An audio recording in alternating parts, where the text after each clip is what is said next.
They always say they didn't do it. The spouse, the neighbor, the guy with blood on his shirt. Some days the city stinks of old coffee and desperate lies. But today, I have to say it smells especially bad in here. That might be my fault. I hid a sandwich in the filing cabinet yesterday. This is Norwood and Cross, private investigators. Where the cases are cold, the alibis don't add up, and the copier is still out of toner. I think Nicole's finally warming up. She only rolled her eyes at me once today. Let's open the file, shall we? Welcome, dear listeners, to a world of mystery, mayhem, and marital missteps. Meet Jason and Nicole. Once a happily married couple, now just barely amicable co-workers. They might have signed the divorce papers, but the private investigator contract? Well, that's still binding. Nicole is sharp, stylish, and always 5 steps ahead. She can solve a case before Jason finishes his third donut.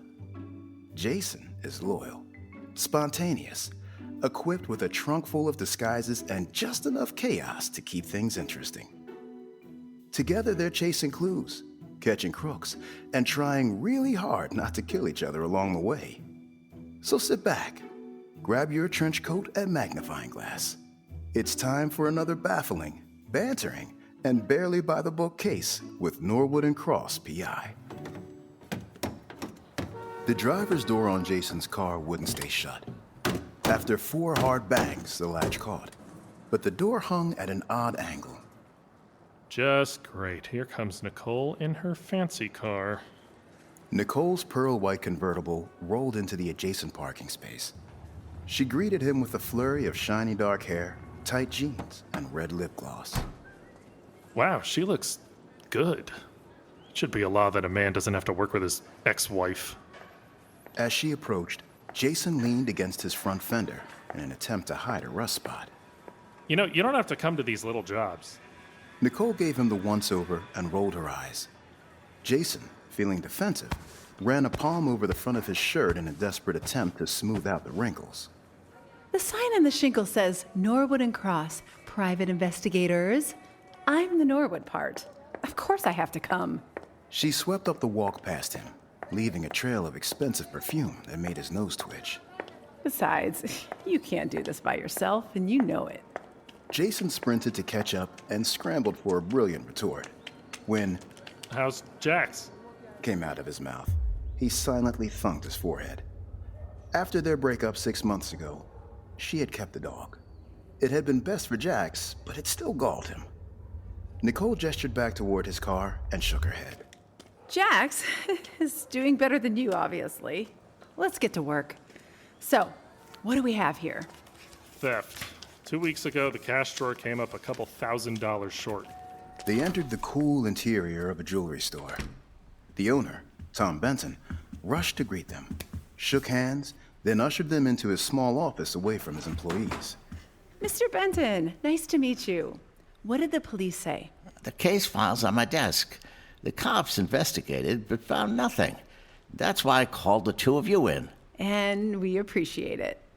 Nicole gave him a dazzling smile, one that made the man blink. Jason folded his arms and silently watched Benton fall under her charm. It happened all the time. People loved her. Heck, he used to love her. Maybe he still did.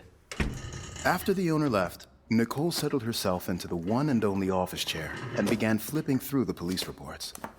With no other choice, Jason flipped over the office wastebasket and sat. Not the most dignified move, but dignity didn't come with health insurance. Let's see what we have here. No bank account is getting fat. No overt spending. There's nothing useful in that direction. How many employees are there? Anybody new? There are 3 employees, 2 men and a woman. All have worked here over 4 years. She wrinkled her forehead, tapped a red nail on the paper in front of her, then handed it to Jason. Look at the bottom. It says that everyone uses the same register, and they all have the same key to the cash drawer. Well, that's not smart. There's no security camera over the cash register either. The cameras are focused on the display cases and the front door. Dumb move number 2. I told Benton to pull that week's security videos for us to go over. The theft happened on a Friday. Jason jiggled the mouse and began to scroll through the list. We should start with the day of the theft. No, start on the Monday before. That's a waste of time. I want to scope out the help. People have patterns. Jason knew better than to argue and brought up Monday's recording. Several cameras showed views of the sales floor where customers came and went, but nothing out of the ordinary was captured. Scanning on fast forward, they worked their way through the week. The female employee always dresses exceptionally well, but look at the men. All I see is plain button-down shirts and dark slacks. And what's wrong with that? She outshines the jewelry with her designer dresses. Those are designer? They look like normal clothes to me. Why am I not surprised? Haha, so what, they're expensive? Yes, very expensive. Let me take a peek at her employee file. Her wages are in the normal range for a retail job. Maybe she has a rich boyfriend. Those dresses are pretty tight. There's really no place to stash stolen money. And look at all those handbags. They're barely large enough to carry a lipstick. They match the color of her high heels perfectly every day, though. Jason squinted at the screen. Nicole was right. The bags did match, which now that Jason took a second look, he noticed that her shoes changed every day, too. Ooh, red strappy heels. Love those shoes she came to work in on Thursday. Hey, you want to concentrate on the job here? Duh, I am. Nicole froze the video at the point where a black hobo bag could be seen hanging off the woman's shoulder. Look at the handbag on the day of the robbery. What about it? It doesn't match her shoes, and it's huge. That bag is hideous. Well, you would know style better than I do. You got that right. By the way, who's picking out your ties now? Jason frowned and clutched his tie with a protective hand. It's a perfectly good tie. I've had it since college. You don't throw away good ties. What are you mumbling about? Are you talking to me? No. He tried not to let her get under his skin, but he knew it was fruitless. He had been outclassed from day one. Sometimes he wondered how they even ever got together in the first place. No, that wasn't true. It was his charm. Yes, he was sure of it. That and his ability to MacGyver something with duct tape and a coat hanger. When the last file had finished playing, Jason sat back, a smirk on his face. Well, there's no obvious robbery on the videos. Nicole pulled her gaze away from the computer screen and directed an incredulous look at her ex-husband. If there was, why would he call us in? Okay, but watching the whole week's worth was fruitless.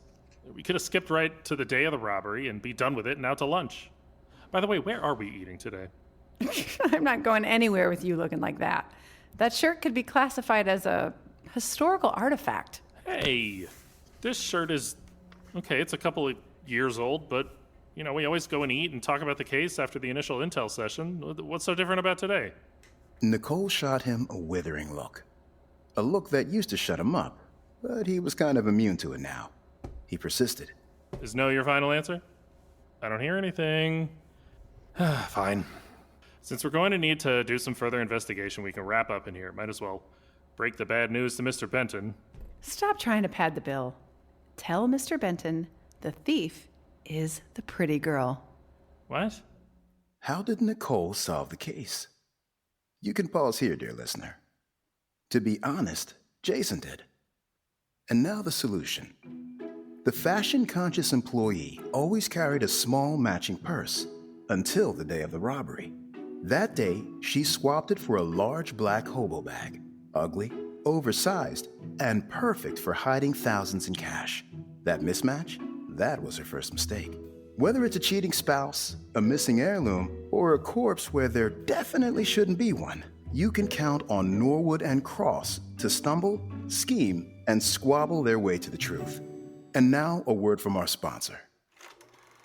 Another internet outage? Of course it is. The squirrels know it, the mailman knows it, your neighbor Barb definitely knows it. She's been streaming your Wi-Fi soap opera spoilers for weeks.